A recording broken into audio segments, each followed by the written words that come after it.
Vítajte opäť pri sledovaní relácie Neďaleko blízko alebo na potulkách 603 u našich rakúskych susedov. Dnešné putovanie začíname v rakúskej dedinke Berg, ktorú poznáme ešte z čias socializmu, pretože tak sa volal aj náš hlavný hraničný priechod, naša jediná brána na západ. A prečo práve tu? Pretože tu za mnou za parkoviskom sa nachádza cestička, ktorá nás zavedie na krásnu panoramatickú výhľadňu s názvom Königswarte. Ale ešte predtým vám na mape ukážem, kadiaľ dnes pôjdeme. Takže začíname, ako som už uviedol, v Bergu, len 2 km od slovenskej hranice. Po potulkách miestnou prírodou sa opäť Tatrou vyberieme smerom na Prellenkirchen, kde sa zastavíme vo vínnych pivničkách. Ďalej smerom na Hunsheim navštívime miestny aeroklub, no a zo samotného Hunsheimu sa vydáme do Rimanmi presláveného Bad Deutsch-Altenburgu, kde si pozrieme Rímske múzeum. Celá trasa má asi 30 kilometrov. Ale teraz už pešo na spomínanú rozhľadňu. Na kopec to trvá asi 40 minút, ale cesta z drvených kamienkov je rovná ako asfaltka. To, že v kuse treba šľapať nahor, môže človeku z mesta spôsobovať miernu zádychčivosť a nadmerné potenie, ale ja som sa ponáhľal stihnúť slniečko na rozhľadni kvôli pekným záberom. Novembrové počasie je totiž tohto roku premenlivejšie ako v apríli. Na rýchle tempo pre nezvyknutých má však táto trasa tiež svoje riešenie. Lavičky na oddych sú vzdialené každých 500 metrov a tak má mestský človek možnosť si sadnúť, vyzlieť spotený sveter a svoj turistický výkon si každú chvíľu nerušene a adekvátne uvedomovať. Prekvapenie čaká na kopci, že by vesmírne stredisko. Podľa počtu satelitov a ich veľkosti by si to človek mohol myslieť. Tie satelity tu boli už za socializmu a povrávalo sa, že ich hlavnou úlohou bolo šíriť vysielanie ORF do socialistickej Bratislavy. Či je to pravda, to neviem dodnes. Každopádne ich tu odvtedy zopár pribudlo. A pred niekoľkými rokmi aj naša pozorovateľňa, ktorá stojí hneď vedľa. Tak hor sa nahor. 10 schodov x 4 strany x 4 poschodia, ak rátam správne, tak je tých schodov 160. Na druhom poschodí začína fúkať vietor, na treťom severák a na najvyššom si obliekam späť sveter a bundu. Výhľad tu hore dnes nestojí za veľa a tak si povedzme aspoň niečo o tejto v preklade kráľovskej výhliadke. Kopec Königswarte slúžil kedysi uhorským kráľom a veliteľom ich vojsk ako strategická pozorovateľňa. V kronikách sa píše, že sa tu v roku 1189 zastavil cisár Friedrich Barbarossa a prvý uhorský kráľ Maximilián, ktorý bol mimochodom korunovaný v Bratislave, sa tu tešil výhľadu v roku 1563. No a v roku 1805 si to sem vyšľapal aj sám Napoleon Bonaparte. Ostáva len dúfať, že títo panovníci mali výhľad jasnejší ako my dnes. Tam niekde je Devín, tam je Mlynská dolina a tam v diaľke tuším aj Bratislavský hrad. Ale stop, čo som to zahliadol, to je predsa tá väža, ktorá trčí z kopca a ktorú ako prvú zočí každý, kto prechádza hraničným priechodom Petržalka Berg. No, keď už som tu, bola by škoda si ju konečne po tých rokoch neísť pozrieť zblízka. A tak hola hej, 160 schodov dolu, smerom z kopca to už predsa nie je žiadna námaha. Tabuľa pod rozhľadňou ukazuje 20 minút na hrad menom Pottenburg. Že by to bola moja väža? Nič iné tu nie je a tak sa vyberám po červenej značke. Hneď za kríkmi ma však čaká obora, čiže plot, cezeň rebrík a pri ňom tabuľa s nápisom Pozor, divé svine sú nebezpečné.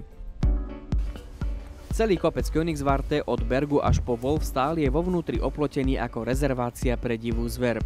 Vstup dovnútra je zabezpečený práve rebríkmi, ale je aj na vlastné riziko. Ja len dúfam, že diviaky sa pred kamerou hanbia. Cesta na Pottenburg vedie najskôr po asfaltke, na ktorú majú prístup len technici satelitného centra, ale o chvíľu sa ostro stáča do hustého lesa. Oznam o diviakoch urobil svoje a tak na cestičke nemyslím na nič iné, len či rodinku divých sviniek stretnem alebo nie. Našťastie sa naše cesty neskrížili a mňa po necelej polhodinke čaká ďalšie prekvapenie. Horkýže väža, vedie to skutočný hrad, vstupná brána, nádvorie a do neba sa týčiace kamenné múry. Pottenburg dal začiatkom tisícročia, presnejšie okolo roku 1050, postaviť grof Potto z Pottensteinu v Hornom Bavorsku. Mal slúžiť ako pevnosť proti maďarským nájazdom. Maďarom odolal, ale v roku 1529 ho veľmi poškodili Turci. Postupne pevnosť opustili všetci obyvatelia a začala chátrať. Hradu dominuje 30-metrová kamenná väža, do ktorej sa dá dostať.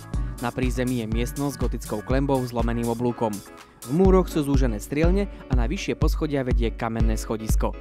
Atmosféra zarastených, ale veľmi zachovalých múrov je magická, najmä ak ste tu sami a v myšlienkach sa prenášate do stredovekých čias a predstavujete si, ako sa tu asi žilo.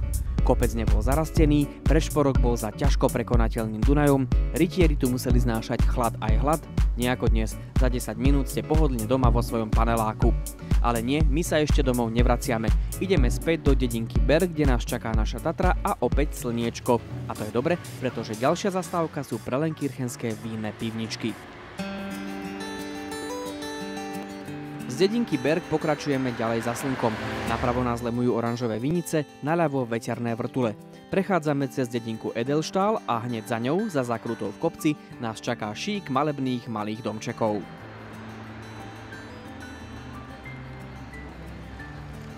Tatra opäť vzbudzuje obdiv, aj keď sme to skoro zapichli do bicyklov. Vínna ulička Prelenkirchen patrí k nedalekej dedinke rovnakého mena.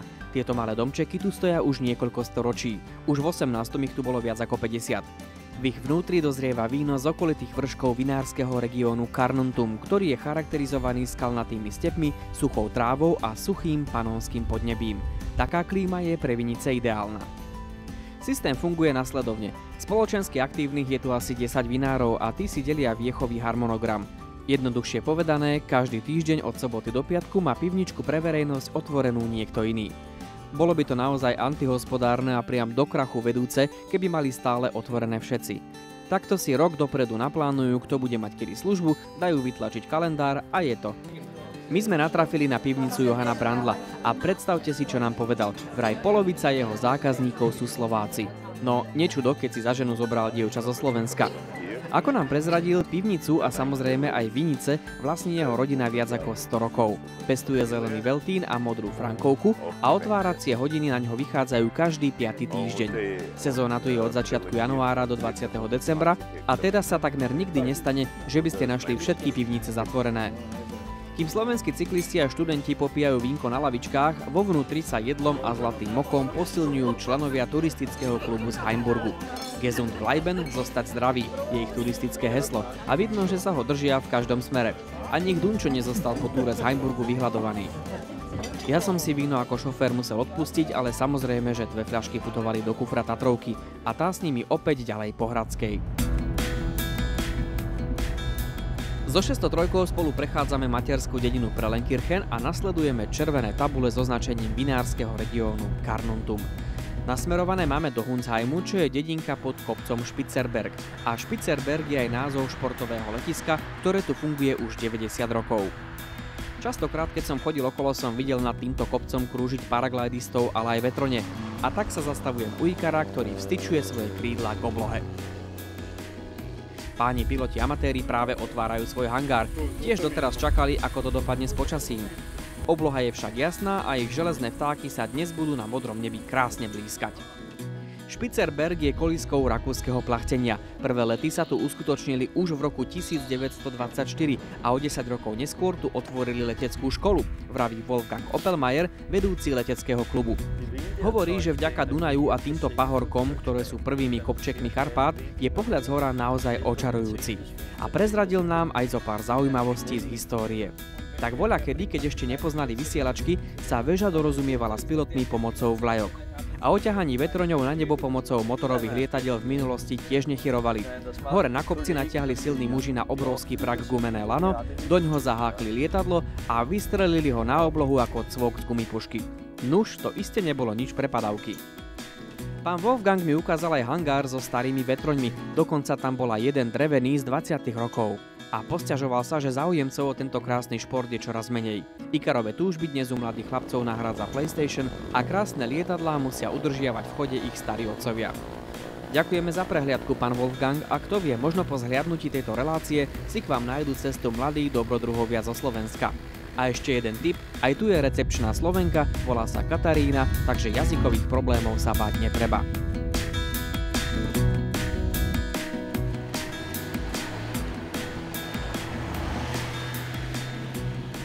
Pán Wolfgang nám prezradil aj to, že je z Hunsheimu, čo je dedinka tiahnúca sa do kopca hneď za letiskom.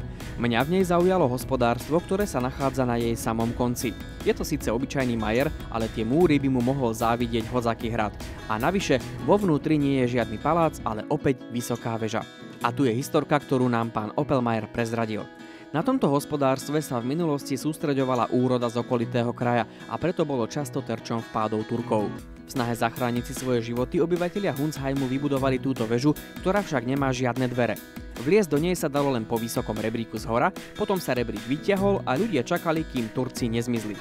Taký dlhý rebrík sa Turkom asi stavať nechcelo, tak zobrali len úrodu a miestnych nechali vo veži na pokoji.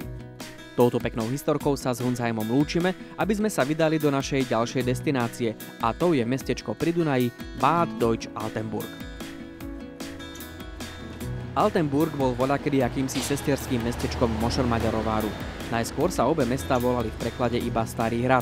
Potom na ich rozlíšenie sa prednázov pridal v Uhorsku Maďar a v Rakúsku Deutsch. No a keďže v Deutsch-Altenburgu boli už v čase Rimanov sírové kúpele, doplnili jeho názov až na Bad Deutsch-Altenburg.